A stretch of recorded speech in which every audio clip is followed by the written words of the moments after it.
Hello, ladies and gentlemen. I hope you're all having a great and wonderful day. Well, it is the inauguration day. It is the day that Donald Trump finally becomes our official president and starts kicking out of Biden's officials and all that crazy stuff out of the door and into a new administration that will actually care about our health, talk about you RFK, and a few other great policies that will bring energy back into our country, make us be energy dominant, and maybe be self-sufficient for once in the past 4 years, because Biden and his administration has brought everything down to its knees, including going after their political opponents. And it is a great day indeed. However, the time is not over yet, because with one final swift of Biden's move, one magic swift of his finger, he has decided to pardon a few people in the January 6th committee because, they are going to be subjected to political prosecution, which is, automatically saying, Biden, that these people are criminals. Because, normally they haven't been indicted yet, they haven't been after yet, they haven't been prosecuted yet, and if that was the case for, everybody being attacked or being prosecuted by Trump politically, wouldn't you say that majority of the Democrats that went after him and all that other things he would be going after too? So wouldn't you have to pardon about at least 100 plus people? Make it make sense, Biden, because that's what you would have to do if that's what you think. No, these people are criminals, and we're going to go over it. Alright, so what we have here from the Daily Wire is saying Biden issues last-minute pardons for Fauci, Mark, and January 6th committee. Talk about you, Liz Cheney. President Joe Biden issued pardons on Monday morning to Dr. Anthony Fauci, former U.S. Army General Mark Milley, and members of the Democrat-run January 6th committee just hours before President-elect Donald Trump's inauguration. I don't even think this is legal, by the way. I don't even think you can do this, because they haven't even been charged for a crime. So, I don't know how you can pardon somebody that hasn't been charged for a crime or even indicted for a crime. So, I don't even know if this even works. Both Fauci and Milley were vicious critics of Trump, and previous reporting indicated that Biden would issue the pardons to stave off any potential criminal charges that might be brought against them during a second Trump administration. The issuance of these pardons should not be mistaken as an acknowledgement that any individual engaged in any wrongdoing, nor should acceptance be misconstrued as an admission of guilt for any offense. Biden said in a statement, "Our nation was these public service a debt of gratitude for the tireless commitment to our country." Yes, by actually going after their political opponent, which you're talking about treason here, Biden. Now let's talk about this a tiny bit here, right? Let's just go a little bit over here, right? If this were the case, say for instance a president were to pre-pardon somebody, right? They preemptively pardon some people. That means these people, if they went to go commit a crime, would this mean that if they committed a crime, they would not be able to be subjected to prison time? Because that's insane. That would mean the president would have all authority and power to say, oh, these 100 plus people are preemptive of any wrongdoing of doing a crime, and they said go do that crime and they can't be charged? That's insane to me. That makes no sense. How can you actually preemptively pardon somebody that hasn't even been charged of a crime yet? That's insanity. I don't think this is going to hold water here. Fauci has been criticized for his handling of COVID and the lab leak theory, as well as comments before Congress about gain-of-function research. At the end of the first Trump administration, Milley reportedly made secret calls to China where he promised to warn General Liz Zhujiang, or whatever the heck his last name is, of the People's Liberation Army if Trump ordered a preemptive strike on China. In a statement after the pardons were announced, Milley said he was deeply grateful for the president's action today. After 43 years of faithful service in the uniform or to our nation, protecting and defending the Constitution, I do not wish to spend whatever remaining time the Lord grants me fighting those who unjustly might seek retribution for perceived slights, he said. Well, the perceived slights was because you were politically going after your opponents, was considered treason, and is also very bad for the country. You can't just go and politically go after your opponents, and you should be investigated for actually going after your opponents.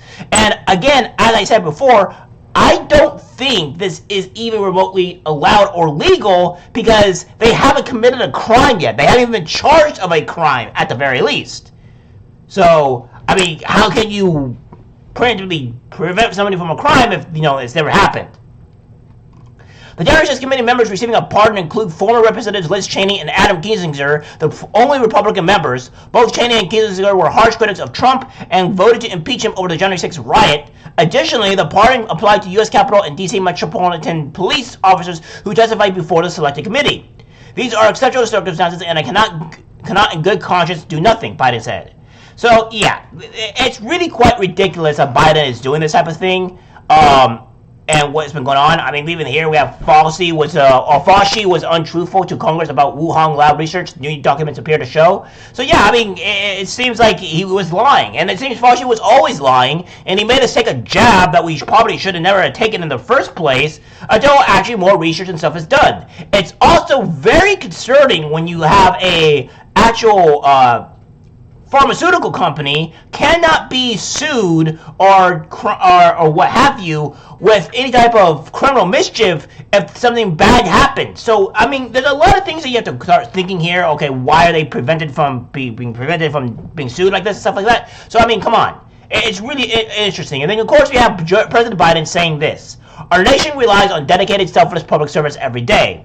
They are the lifeblood of our democracy. Yet, alarmingly, public servants have been subjected to ongoing threats and intimidation for faithfully discharging their duties. Yeah, which means you and the Democratic Party have been going relentlessly, but going after President Trump. So those people should probably be prosecuted, no? Or at the very least, investigated.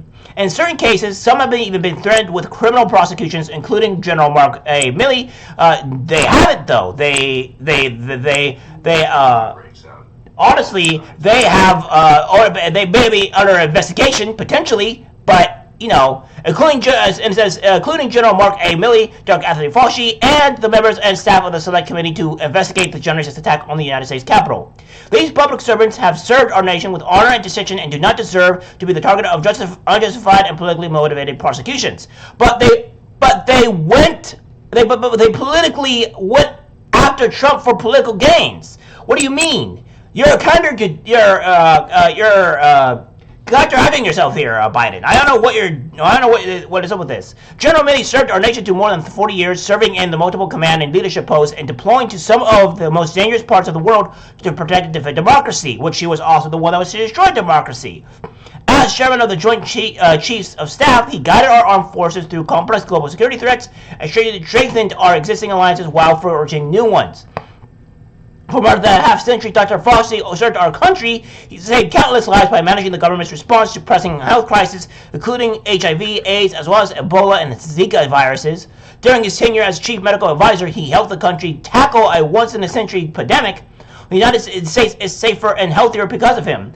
Yeah, I said there's another epidemic that Democrats are kind of raging about with the whole bird flu thing. That say we have to shut down our streets and our stores and everything because of the other. So I guess it's even once in a lifetime pandemic really happening here because it seems like another one is on the rise. But what do I know?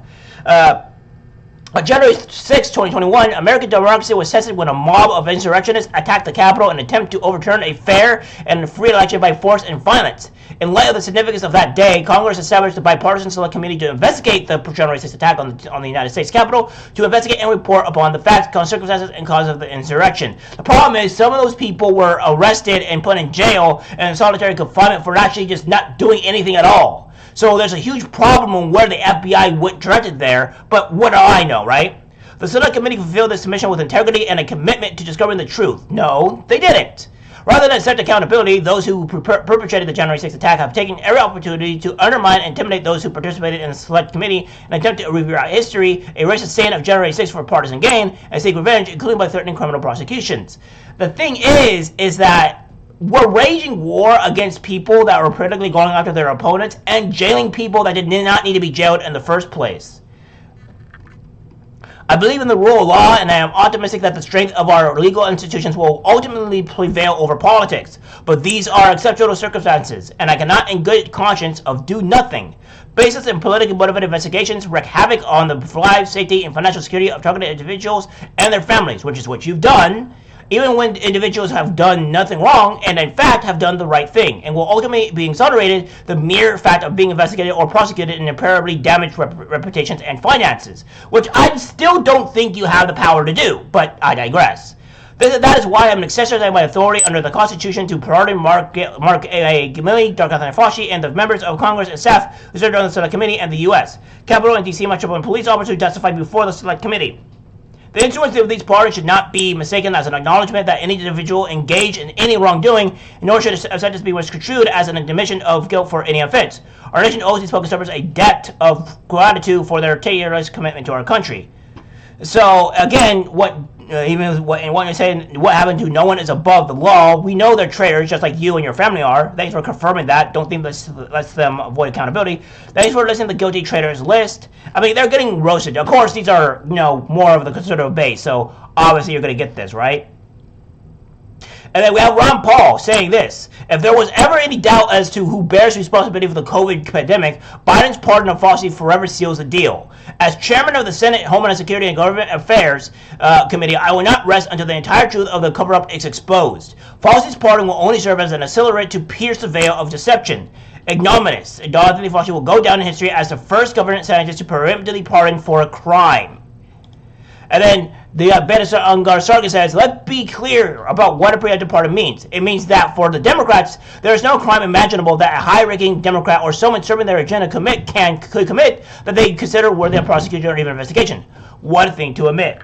Yes. And this is what happens when you have Biden admitting or pardoning his own son, his crime family, him himself exactly, and then whatever. The people that Biden has pardoned have been so egregiously evil or just been horribly bad people that he is just a criminal in himself. Thank God this man is leaving our country, or at least leaving the presidency where he can do no more harm, and he hopefully can go into a deep, slow slumber where we won't have to deal with him ever again. This has been the most corrupt and evil administration that I've ever been a part of, and I've been only a part of about maybe 4 administrations at best, and it's been pretty bad. I mean, even worse than Obama, and that's saying something, because Obama really set the deal to divide this country.